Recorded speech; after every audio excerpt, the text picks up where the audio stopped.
Hi, in this video, we're going to take a look at how you can set the default calendar to use in your calendar app on the iPhone 12 or the iPhone 12 Pro.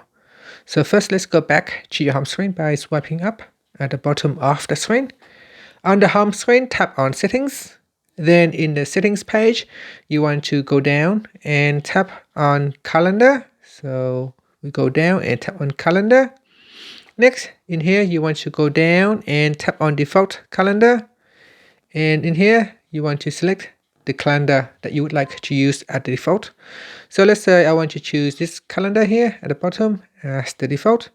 So say new events created outside of a specific calendar will default to this calendar. So let's see how we can use this default calendar. Now I'm going to go back to the home screen. And on my home screen, I'm going to open up the calendar app. Then I will tap on the add button to create a new event. And you can see in the new event, if I go down here, it will use the default calendar. I can override the default by simply tapping on the calendar, and a list will pop up, allow me to choose a different calendar should I wish to choose another calendar. Now if I go back into settings and say I want to choose work as the default calendar, and if I go back to my calendar app, so I will cancel this one now, and I will discard the changes.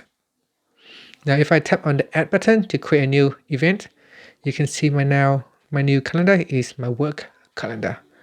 And that is how you can set the default calendar to use in your calendar app on the iPhone 12 or the iPhone 12 Pro. Finally, you can swipe up to go back to your home screen. Thank you for watching this video. Please subscribe to my channel for more videos.